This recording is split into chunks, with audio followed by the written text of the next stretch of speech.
Hola, ¿qué tal estáis? Bueno, ya han pasado unos cuantos días desde la última vez, pero bueno, aquí estoy de nuevo. El personaje de hoy fue una de las mujeres más bellas del siglo XIX, una mujer muy enamorada de su marido y de sus hijos. Para ella la familia era lo más importante, lo era todo. Pero este amor, por desgracia, nunca lo vio su pueblo, que la tachaba de fría y de distante. Siendo una de las muchas nietas de la reina Victoria de Inglaterra, se convirtió en la gran emperatriz de Rusia sin llegar a imaginarse de que sería la última. Os cuento hoy la vida de Alexandra, de la zarina Alexandra Feodorovna. Nació el 6 de junio de 1872 en Darmstadt, Alemania, y fue llamada Alix de Hesse-Gelrin.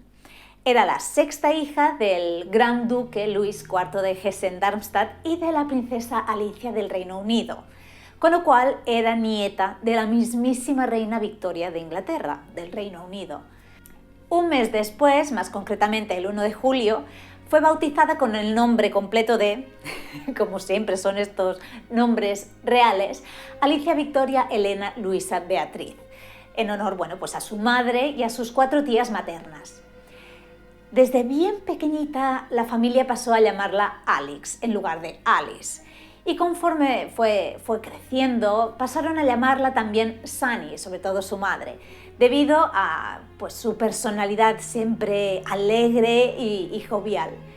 Como ya he dicho, era la sexta entre sus hermanos y la más consentida de todos. Y es que mantenía además una estrecha relación, muy especialmente con su hermano mayor, el príncipe Ernesto Luis, y también con su hermana menor, la princesa María. Es que entre ambas solo había 2 años de diferencia, se llevaban muy poco y eran inseparables y compartían una conexión, como ya he dicho, muy especial. Al poco de nacer ella, la familia sufrió un durísimo golpe, ya que antes de que ella cumpliera su primer aniversario, uno de sus hermanos mayores, mayores tampoco, era justo el que iba antes que ella, el que nació antes, que era el príncipe Federico, sufrió un trágico accidente porque cayó desde una ventana que estaba abierta en la casa de la familia y murió. Es que el niño sufría de hemofilia y tenía tan solo 3 años. Como ya os podéis imaginar, esta pérdida afectó profundamente a Alice, a la madre, que nunca ya se recuperó del todo de este golpe, pero que tuvo que seguir adelante, dedicándose por completo al cuidado de cada uno de sus hijos. Era increíble la atención que daba a ellos. A finales de 1878 la vida de la pequeña dio un giro inesperado cuando la difteria asaltó el palacio. Ella tenía solo unos 6 años. Tanto ella como la mayoría de sus familiares cayeron enfermos. La primera en dar signos de contagio fue su hermana mayor, la princesa Victoria. Y ya rápidamente la salud de Alix ya se deterioró de forma bastante alarmante. Todos los médicos se movilizaron e hicieron lo imposible en aquella época para tratarlos a todos. Por suerte, Alix empezó a recuperarse, pero su hermana María no corrió la misma suerte y el 16 de noviembre murió. Para intentar suavizar un poco el impacto de la noticia, los padres lo que hicieron fue decidir esperar un poco, al menos un par de semanas, antes de comunicárselo a los otros hijos.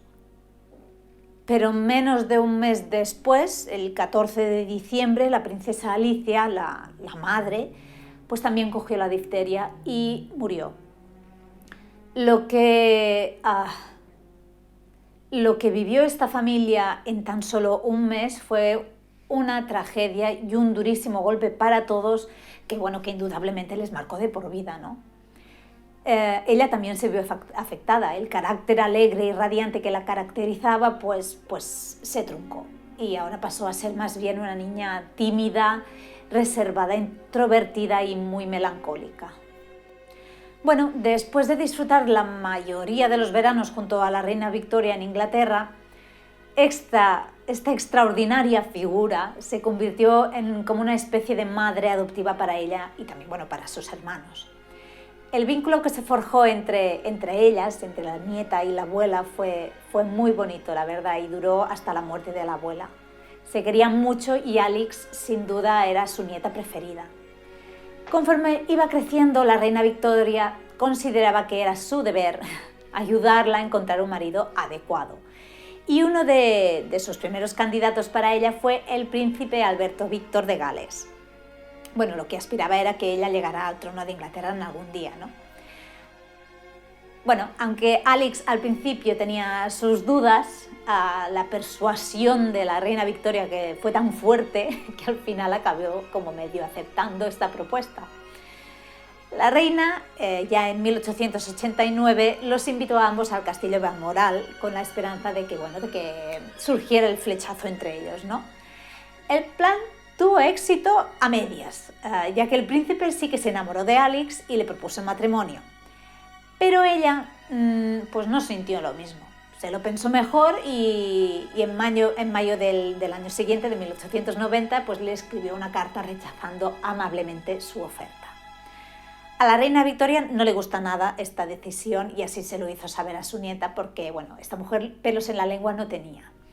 Y entonces Alix le dijo que si la obligaban a hacerlo, pues que entonces lo haría, pero que tuvieran muy claro, que supieran todos que sería una pareja muy infeliz.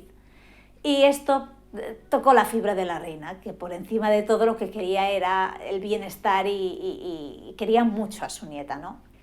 Y es que realmente el corazón de Alix ya estaba ocupado desde hacía ya tiempo. En realidad, muchos años atrás, nos remontaríamos a 1884, cuando conoció al hijo del emperador de Rusia, a Nicolás, que se conocieron en la boda de su hermana en San Petersburgo, su hermana Isabel. Y a pesar de que se llevaban 4 años de diferencia, la verdad es que congeniaron muchísimo y incluso ella, cuando ya se marchó, recibió un regalo de Nicolás, un broche en muestra de afecto, ¿no? Los dos jóvenes se volvieron a encontrar años después, en 1890, cuando Alix también fue a visitar a su hermana Isabel. Y durante su estancia allí, pues disfrutaron de actividades como el bádminton, el patinaje sobre hielo, asistieron a fiestas, a cenas, se lo pasaron de fábula. Y está claro que quedó patente el amor que se sentían el uno por el otro. Pero volvemos a 1891 otra vez. Ya pasa un año, 1892, y la familia vuelve a tener una fuerte pérdida porque muere el padre de la princesa, el gran duque Luis, a causa de, creo que fue un ataque cardíaco a los 54 años. Alix, que ya había tenido la pérdida de su madre, quedó devastada esta vez también por perder a su otro progenitor, y se dice que pasó años y años llorando su ausencia. Pues en busca de apoyo, Alix se volcó en Nicolás, en el hijo del emperador Alejandro III, y mantuvieron una muy intensa y fluida correspondencia. Aunque tanto Alix como su hermana Isabel estaban entusiasmadas con la idea de esta posible boda, la reina Victoria, que se enteró, no compartía este entusiasmo, ni mucho menos. No tenía nada en contra de Nicolás, no, de hecho le caía bien, pero lo que le desagradaba de verdad era el padre y Rusia como país también. Pero encima los sentimientos eran recíprocos porque los padres de Nicolás tampoco querían que se casara con Alix. Ella era de origen alemán y ellos tenían aversión profunda a este país y también temían que ella pudiera ser portadora del tan temido gen de la hemofilia. La madre de Nicolás, María Feodorovna, se oponía firmemente al matrimonio, ya que consideraba que Alix, en resumidas cuentas, era inadecuada e indigna de su hijo, porque además también era miembro de la realeza alemana de un menor rango, según ella. Como si todo esto no fuera suficiente, encima Alix era devota de su fe, muy devota, la fe luterana, a la que tenía que renunciar para casarse con él, tenía que pasar a ser ortodoxa. Por todo ello, acabó rechazando la primera propuesta de matrimonio que le hizo Nicolás. Pero su hermana Isabel, que estaba empeñada y decidida en hacer que esta relación funcionara, habló y habló con ella para intentar convencerla de que cambiara de opinión.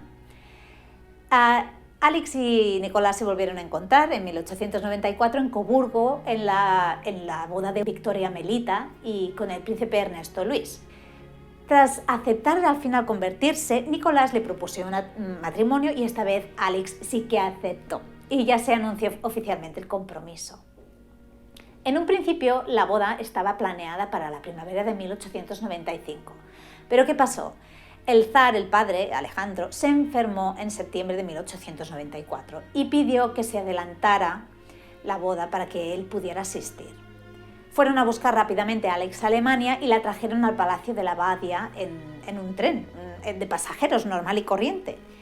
Cuando llegó el 22 de octubre, el zar, que estaba ya muy enfermo, insistió aún así en recibirla y saludarla, ¿no?, con su uniforme completo para darle oficialmente y formalmente su bendición. Por desgracia, el hombre falleció pues apenas 10 días después, el 1 de noviembre, antes de que la boda pudiera celebrarse. Al día siguiente de su muerte, Alex fue recibida en la Iglesia Ortodoxa rusa, se convirtió. Aunque en principio quería adoptar el nombre de Yekaterina, Nicolás sugirió que la conocieran como Alexandra Feodorovna. Y así lo hizo, y así es como la conocemos ya todos. A pesar de la triste pérdida del padre, Nicolás seguía deseando casarse con ella en una ceremonia íntima, bueno, como inicialmente se había planeado, ¿no? Sin embargo, esta idea pronto fue pues, desaconsejada porque ahora él era el nuevo zar. Su boda tenía que ser pues, de mayor envergadura, ¿no? Y encima, además, en San Petersburgo, de acuerdo con su nuevo rango. Se fijó la fecha para el 25 de noviembre de 1894 y se permitió pues, una breve pausa en el luto oficial para poder celebrar esta boda, ¿no? El enlace se le celebró en el Palacio de Invierno, pero no pudo asistir la reina Victoria a la boda porque estaba muy delicada de salud en este momento.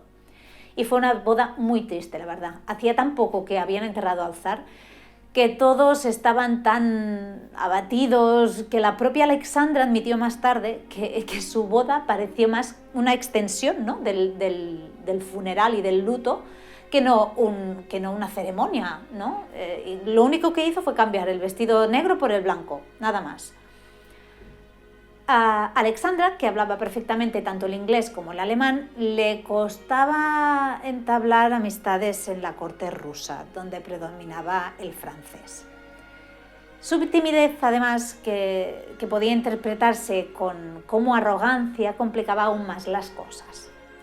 Ahora, como zarina, pues ocupaba el mayor rango posible, ¿no?, dentro de la sociedad y también tenía la responsabilidad de organizar eventos sociales para otras mujeres de la alta posición, ¿no?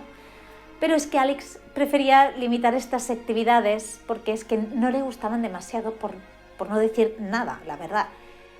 El 26 de mayo de 1896 la pareja imperial fue coronada en la Catedral de la Dormición del Kremlin, en Moscú, y aunque la celebración esta de coronación fue muy bien, transcurrió sin ningún problema, lo que fue la celebración posterior, la pública, llevó a un trágico accidente que se conoce como la tragedia de Kodynka. Bueno, el hecho fue que el 30 de mayo se organizó este evento público en el campo de Kodynka y con alrededor, bueno, de unos 150 puestos de buffets que ofrecían comida, bebida y también regalos para los asistentes. Desde primera hora de la mañana, pues como más o menos unas 500.000 personas se reunieron allí para celebrarlo. Pronto, no se sabe cómo, pues empezaron a circular rumores de que no habría suficiente comida para todos y que uno de los regalos que se ofrecían pues eran copas que contenían monedas de oro. Bueno, claro, esto provocó un alboroto general y como estamos hablando de una multitud enorme, pues toda esta multitud corrió hacia las mesas causando como avalancha, una aglomeración descomunal. Aunque la policía intentó controlar la situación, pues lamentablemente al final más de 1.300 personas perdieron la vida allí y otras tantas 1.000 resultaron heridas. Bueno, como os podéis imaginar, la pareja imperial quedó consternada por lo que pasó y decidieron no ir a un baile que estaba organizado para esa misma noche como muestra de respeto, ¿no? Como que menos. Sin embargo, sus asesores les aconsejaron de que no lo hicieran, ya que bueno, cancelar esta fiesta, este baile, el evento, en el último momento podría ofender al embajador francés porque se hacía en honor a él, ¿no? Era el anfitrión. Así pues, los dos asistieron al baile y se dice que los asistentes pudieron ver cómo Alexandra estuvo muy triste y muy abatida durante toda la velada, ¿no? Y como que tenía los ojos rojos e hinchados de haber estado llorando, y no poco. Muchos rusos, del pueblo llano principalmente, se tomaron a mal, muy a mal, que los tares asistieran al baile. Se lo tomaron más bien como un acto muy insensible por su parte, ¿no? Al día siguiente, Nicolás y Alexandra visitaron a los heridos en el hospital, sí, y también, bueno, pues para suavizar un poco la situación, costearon los ataúdes de los fallecidos. No fueron pocos los que vieron esta tragedia como una especie de mal augurio, ¿no?, para su futuro reinado. La pareja era muy joven, era inexperta entonces, y subieron al trono cuando él tenía 26 y ella apenas 22.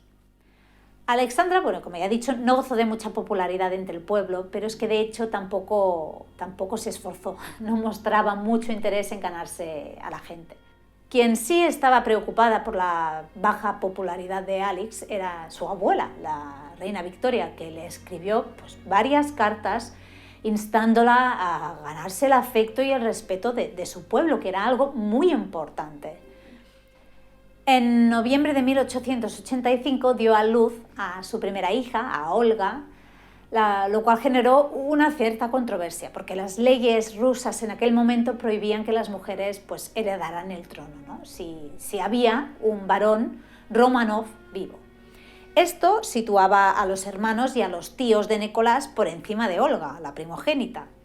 Así eran las cosas. Ellos eran los herederos hasta que naciera un hijo varón.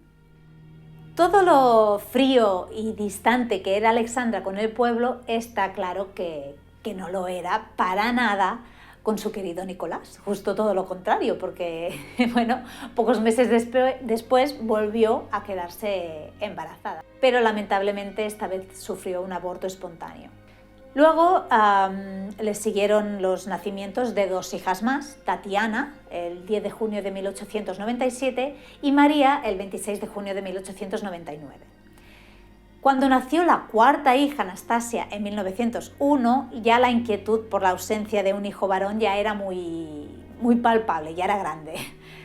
Desesperados por tener un heredero, incluso llegaron a consultar a un místico que afirmaba tener poderes magnéticos para cambiar el sexo del bebé mientras aún estaba en el útero materno.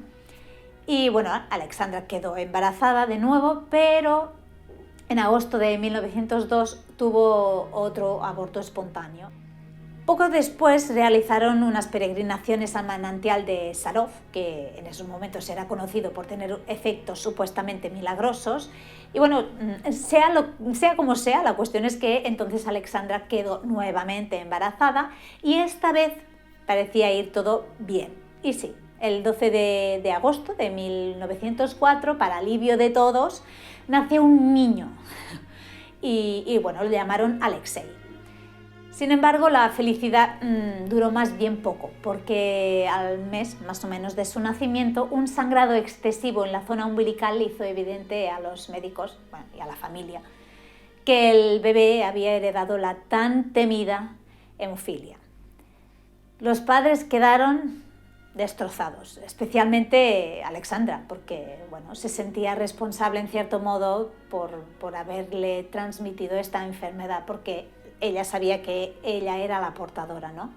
Y bueno, también porque conocía de primerísima mano los efectos devastadores que podía causar esta enfermedad. Recordad que hacía años que había perdido a uno de sus hermanos justamente por culpa de esta dolencia, ¿no? Con tal de proteger la continuidad de la dinastía de los Romanov, decidieron mantener en secreto la enfermedad del heredero. Con el nacimiento de este último hijo, el cuerpo de Alexandra estaba ya exhausto de tantos embarazos y bueno, la preocupación extrema que tenía por la salud de su hijo no hacía más que empeorar su propio estado, ¿no? A menudo se quejaba de jaquecas, de fatiga extrema, de hinchazón en los pies especialmente, que dificultaban su movilidad. También tenía dificultades para conciliar el sueño, etc. Pero bueno, la parte positiva de todo ello, aunque bueno, bien poca, la verdad, es que esto le daba a Alexandra una excusa para evitar los eventos sociales que tanto detestaba, ¿no? El pequeño Alexei crecía y los médicos rusos no lograban encontrar una cura, ¿no?, para la hemofilia. Y ya desilusionada con ellos, la zarina recurrió a su fe, pasando horas y horas rezando en su capilla privada de palacio. Y fue entonces cuando conoció a Grigori Rasputin, un campesino de Siberia que afirmaba tener poderes sanadores y que podía curar a su hijo. Los tratamientos de él consistían principalmente en rezar por el niño, sugerirle que descansara, prohibirle también el uso de la aspirina porque empeoraba sus síntomas y otras cosas, ¿no? Pero su presencia en la corte no fue bien recibida, más bien todo lo contrario. Rasputin rápidamente adquirió una reputación horrorosa, especialmente por su comportamiento inapropiado, libertino. Bueno, incluso el zar Nicolás le desagradaba y se sentía incómodo ante su presencia. Bueno, no es de extrañar porque su sola presencia era muy inquietante, con ese pelo, esa vestimenta, esa mirada que te lava la sangre, era muy perturbaba hasta el más valiente, ¿no? Es que no inspiraba nada bueno, la verdad. Solo hace falta que veáis una fotografía suya y lo entenderéis. Bueno, pero este rechazo no era para todos, pero para Alexandra no, que dependía de él. Estaba completamente obsesionada con la salud de su hijo y creía ciegamente en los supuestos poderes de Rasputin. En 1912 Alexei sufrió una hemorragia terrible y que puso en peligro su vida, ¿no? El sangrado fue tan intenso que los médicos temieron lo peor. Rasputin en ese momento no estaba en San Petersburgo, pero Alexandra hizo que le telegrafiaran urgentemente y él respondió, pero tranquilizándola y asegurándole que su hijo no moriría, que se recuperaría. No se sabe qué es lo que hizo, pero sorprendentemente Alexei comenzó a recuperarse. Aunque este suceso seguramente fue una casualidad, esto le aseguró a Rasputin un lugar duradero y también polémico en la corte, marcando lo que sería, entonces el inicio de la caída de la familia imperial. Cuando en 1918 estalló la Primera Guerra Mundial, surgió un conflicto no solo a nivel político en Rusia, sino también en la relación entre Nicolás y Alexandra. Ella no era solamente de origen alemán, sino que su hermano ocupaba el título de Gran Duque de Hesse y sus primos, Guillermo y Jorge, uno era el Kaiser de Alemania y el otro era el rey de Gran Bretaña, respectivamente. Varios de sus otros parientes también reinaban en diferentes países de Europa. Algunas de estas conexiones familiares de Alexandra empezaron a causarle problemas. Se difundieron rumores de que escondía a su hermano en el palacio, de que mantenía conversaciones secretas con Guillermo para compartir información y ayudar a Alemania en la guerra, etc. Se dijeron un montón de cosas. Esto es algo que realmente es muy poco probable, porque Alexandra, por ejemplo, no le gustaba mucho su primo el Kaiser, más bien lo describía como un payaso. En cambio, lo que sí es cierto es que tanto ella como sus hijas mayores sí dedicaron gran parte de su tiempo a cuidar a los soldados heridos durante este conflicto bélico. En 1915, Nicolás se unió al frente de batalla, dejando a Alexandra como regente a cargo de todos los asuntos en su nombre. El matrimonio se quería muchísimo. de eso no hay ninguna duda. Se adoraban y durante su separación se enviaron cientos y cientos de cartas. Pero fue justo durante este periodo cuando comenzó a depender más que nunca de Rasputín. Y él, muy listo y aprovechando esta fuerte influencia que ejercía sobre ella, pues fue aconsejándola en diversos temas, tanto de índole más personal como en temas de Estado, quién era ministro, quién dejaba de serlo. Bueno, la corte, los funcionarios, los políticos, todos se ponían las manos en la cabeza y intentaron apartarlo de la corte, del poder y de Rusia, pero no lo consiguieron. Alexandra, que insistió en que Rasputín era necesario para la supervivencia de su hijo y que ella lo pondría en primer lugar, por delante de cualquier cosa, a toda costa. La popularidad de los zares estaba bajo cero. Incluso se planearon golpes de Estado para derrocar a Nicolás. La situación era realmente grave. Estaban todos ya hartos. Y por decirlo de alguna manera, resumiendo todo, mucho, las intrigas que hubieron, os diré que el 16 de diciembre de 1916 asesinaron a Rasputín, se lo quitaron de en medio. Si os interesa este personaje y su intrigante y peculiar vida, tengo un vídeo que explica su biografía y allí podéis conocer con más detalle pues, cómo fue su vida y cómo acabó. Pues bien, pocos meses después, en febrero de 1917, a causa de la guerra, la escasez de alimentos y el hambre que había se apoderó de varias ciudades rusas. La gente hizo huelgas, hubo muchos disturbios en todo el país. Entonces Vladimir Lenin surgió como líder de los revolucionarios antizaristas. Su partido era conocido como los bolcheviques. En marzo de ese año, los esfuerzos de Nicolás en el frente de batalla pues, no dieron los resultados que se esperaban, ¿no? Y las revoluciones en Rusia alcanzaron un punto ya sin retorno. Al final, durante su viaje de regreso a San Petersburgo, fue obligado a renunciar a su posición como zar y más tarde también a los derechos de su hijo, de Alexei. Entonces la emperatriz se dio cuenta de inmediato de que su nuevo estatus como ex-zarina ya ponía en riesgo tanto su vida propia como la de sus hijos. Fueron arrestados, ella y los niños, y permitieron que el personal de servicio que quisiera pudiera abandonar el palacio, aunque realmente muchos, de forma voluntaria, decidieron quedarse. Al día siguiente, Nicolás llegó para reunirse con su familia. Y bueno, cuando el nuevo gobierno ruso notó que la presencia de la familia real pues, generaba disturbios y que sus vidas corrían peligro, surgió la idea de buscar refugio en Gran Bretaña. Pero esta opción se desechó rápidamente porque el rey Jorge V, temiendo por su propia posición, se negó a ello y muchas casas reales europeas les cerraron las puertas. Entonces la pareja propuso irse al Palacio de Livadia en Crimea, pero el viaje resultaba demasiado arriesgado. Así que al final lo que hicieron fue llevarlos a Tobolsk, en Siberia, donde permanecieron hasta que estalló la revolución bolchevique.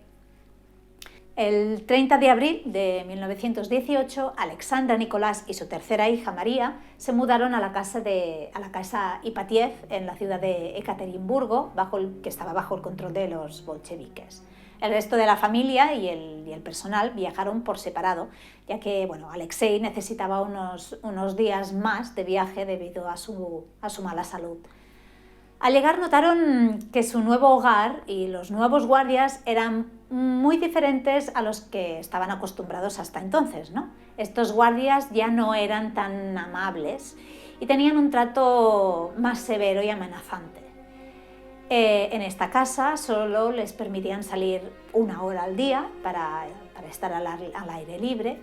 Y durante este tiempo Alexei era llevado a cuestas debido a su salud, mientras que Alexandra prefería quedarse en su silla de ruedas leyendo. El ejército blanco, que era el opuesto a los bolcheviques, es decir, era partidario de la monarquía, se iba acercando a la ciudad de Ekaterimburgo, donde estaban retenidos los miembros de la familia imperial. Los bolcheviques al final decidieron tomar cartas en el asunto ante la posibilidad de que pudieran liberarlos, ¿no? Así que en la madrugada del 17 de julio de 1918 despertaron a la familia y al poco personal que les acompañaba y los condujeron al sótano de la casa. Un grupo de guardias también bajaron con ellos y les pidieron que se pusieran de pie. Acto seguido abrieron fuego. El primero en morir fue Nicolás y luego Alexandra. No voy a entrar en detalles escabrosos de cómo se procedió en esta terrible ejecución, porque pienso que no hace falta. Bueno, solo decir que como ya sabemos todos, pues fueron asesinados y por desgracia para algunos de ellos no fue ni rápido ni inmediato. Bueno, tras el asesinato despojaron los cuerpos y descubrieron que las mujeres de la familia llevaban rubíes, esmeraldas, joyas, perlas, escondidas en los corsés. Y bueno, los restos de Nicolás, de Alex y 3 de sus hijos fueron enterrados bajo las traviesas del ferrocarril, donde permanecieron allí hasta la década de los años 90. Bueno, de hecho, algunos de los restos fueron hallados por unos investigadores allá por 1979. Pero por temor a represalias lo guardaron en secreto hasta que lo hicieron público en 1989 durante la perestroika. Se especuló mucho sobre quién había sido asesinado exactamente, si alguno había conseguido escapar, etc. De allí surgió el mito que conocemos todos de que Anastasia podía seguir viva, etc. Pero bueno, al final resultó falso. En 2007 aparecieron los restos de Alexei y de María, que estaban enterrados separados del resto, y ya cuando todos fueron descubiertos, Felipe de Edimburgo, el marido de la difunta reina Isabel II de Inglaterra, y que tenía parentesco con Alexandra, donó sangre para ayudar a identificar a los cuerpos, ¿no?, de la zarina y de sus hijos. Finalmente, todos los miembros fueron reunidos en la capilla de Santa Catalina de la Catedral de San Pedro y San Pablo en San Petersburgo, y en el año 2000 la familia fue canonizada. El trágico final de Alexandra y de toda su familia es uno de los capítulos más turbulentos, más oscuros y sombríos de la historia de Rusia, sin lugar a duda. Ella fue la última zarina de todas las Rusias y con ellos moría también la dinastía de los Romanov. Y bueno, y aquí termina la biografía de hoy. Espero que os haya gustado y bueno, hasta muy pronto. Os mando un beso enorme para todos y para todas.